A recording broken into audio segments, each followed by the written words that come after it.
क्योंकि इनकी दुकानें तो मुसलमान समाज ने इस बकरीद पे बंद कर दी। बकरीद पे इतना बढ़िया काम किया मुस्लिम समाज ने, इसकी तारीफ जितनी की जाए उतनी कम है।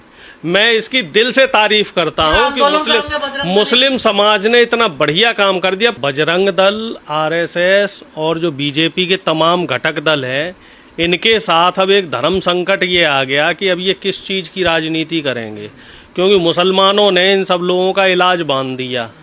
मुसलमानों ने ये देखा कि गाय को राष्ट्रीय पशु घोषित कर दो, सारा का सारा झंझट खत्म हो जाए। साथ में ही एक खबर और भी इसके पैरेलल में चल रही है जो अभी चर्चा का विषय बनी हुई है। खबर ये है कि बंगाल की सरकार ने ये कहा है कि जिस गाय की उम्र 14 साल से ज़्यादा की होगी उस गाय को आप काट सकते हो, और 14 साल से कम की उम्र की जो गाय होगी उसे नहीं काटोगे। वो पुराना कानून है बंगाल में। तो नहीं, लेकिन ये चर्चा का विषय तो बना हुआ है कि गाय में भी आप उम्र में भी भेद कर रहे हो। और वहीं हेमंत विश्व शर्मा ये कह रहे हैं कि घर के अंदर खाओ, घर के बाहर मत खाओ। वहीं गोवा में बीफ जो है वो खुलेआम बिकता है, और एक्सपोर्ट कंपनियां जो बीफ की हैं वो ज़्यादातर हिंदुओं की क्यों हैं। तो इस तरह के जो मुद्दे हैं वो अब चर्चा का विषय बने हुए हैं। और अभी तक जो आम जनता के अंदर एक गलतफहमी थी कि गाय हमारी माता है लेकिन मुसलमान इसको खाता है, वो गलतफहमी अब दूर हो रही है। मुस्लिम समाज तो खुल के ये कह रहा है कि हम तो गाय का मांस खाते ही नहीं है, या तो हम खाते हैं बकरे का मांस या खाते हैं मुर्गे को, हम तो गाय छूते ही नहीं है। और इसके लिए उन्होंने अपना एकजुटता दिखाते हुए जितने भी तमाम जो मुसलमान समाज के संगठन हैं उन सब लोगों ने एक ये सरकार को ज्ञापन और दे दिया है कि आप गाय को राष्ट्रीय पशु घोषित कीजिए।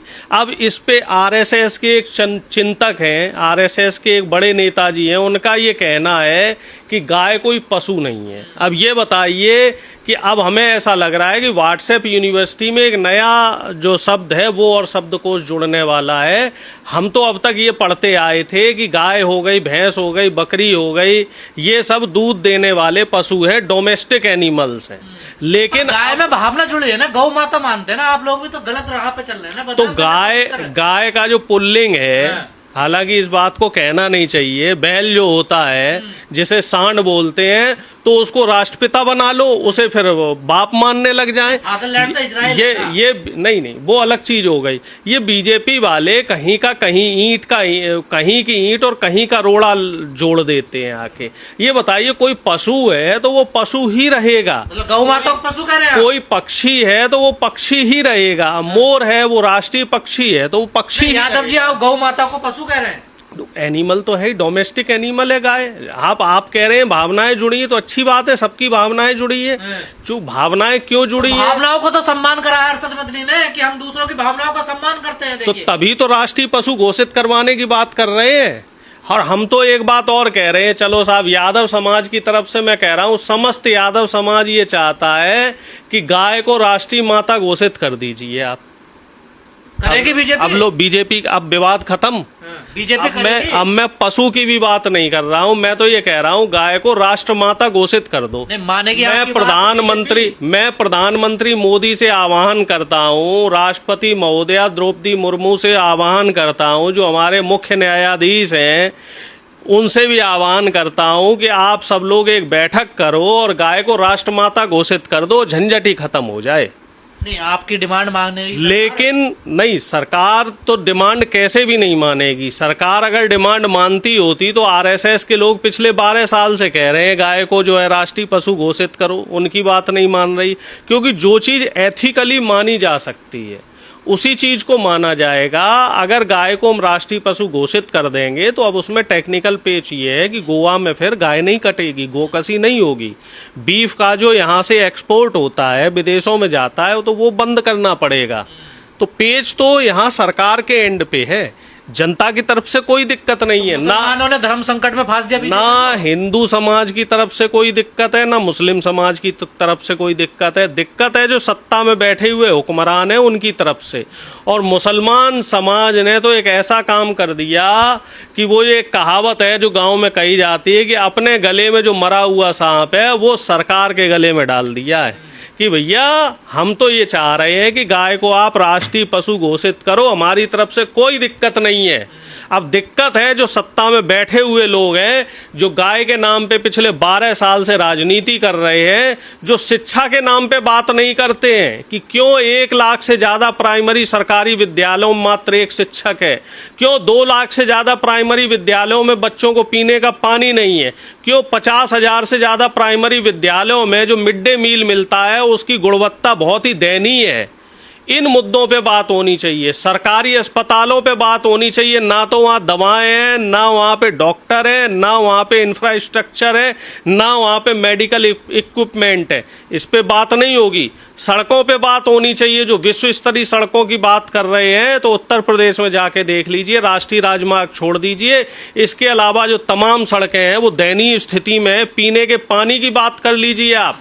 गुजरात में जहां मोदी जी पिछले 25 साल से बीजेपी की वहां डबल इंजन की सरकार है, जिसमें से 12 साल तो प्रधानमंत्री मोदी वहां मुख्यमंत्री रहे हैं, वहां लोग 5-5 किलोमीटर दूर जाते हैं और वहां जाके पानी पीने का पानी लेने मजबूर है।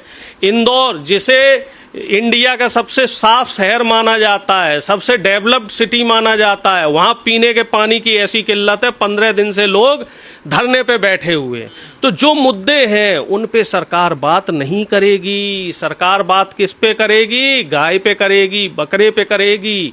अभी मैं एक खबर देख रहा था, तो जयपुर से एक बीजेपी के विधायक होते हैं स्वामी जी, तो स्वामी जी गली गली में जाकर ये देख रहे हैं कि किसने घर के बाहर बकरा काटा और किसने घर के भीतर बकरा काटा।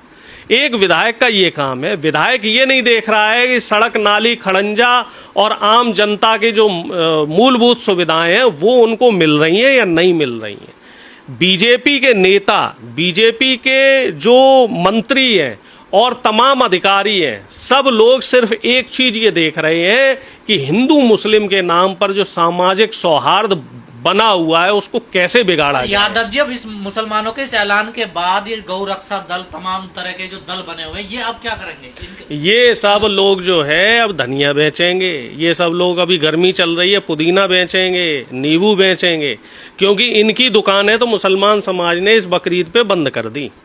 बकरीद पे इतना बढ़िया काम किया मुस्लिम समाज ने, इसकी तारीफ जितनी की जाए उतनी कम है। मैं इसकी दिल से तारीफ करता हूँ कि मुस्लिम समाज ने इतना बढ़िया काम कर दिया। अब किस बात का आंदोलन करोगे? मुसलमानों के साथ मिलकर अब गौ माता को राष्ट्र साथ तो ये आ ही नहीं सकते।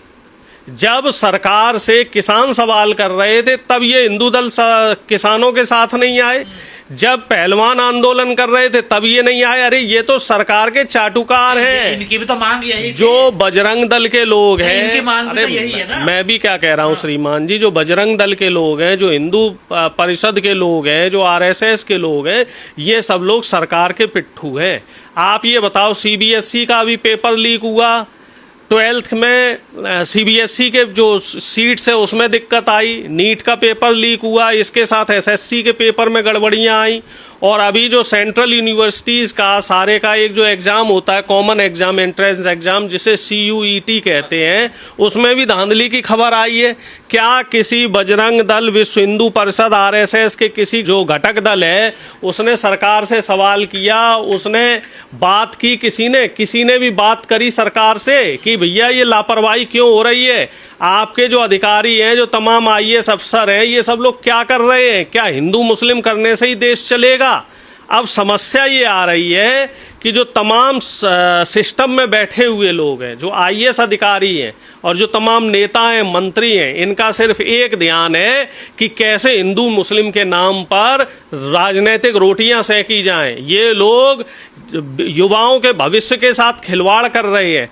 लगभग जो ये परीक्षाएं, 4 परीक्षाओं का जिनका मैंने जिक्र किया, इन परीक्षाओं से लगभग 5 करोड़ से ज़्यादा विद्यार्थी प्रभावित हुए हैं। और सरकार की क्या कहते, कान पे जू तक नहीं रेंग रहा है। आप इससे ज़्यादा आप लापरवाही आप क्या समझोगे? इससे ज़्यादा लापरवाही कोई हो नहीं सकती। इस वीडियो को लाइक करें, सभी के साथ शेयर करें। नए आने वाले व्यूअर जन 24 न्यूज टाइम चैनल एवं न्यूज एजेंसी को सब्सक्राइब कर लें। बेल आइकॉन को जरूर क्लिक करें ताकि ऐसे ही सच्चाई पर आधारित खबरों का नोटिफिकेशन सबसे पहले आपको मिले। सच की आवाज सच के साथ फिर मिलेंगे अगली खबर के साथ। जय हिंद, जय भारत।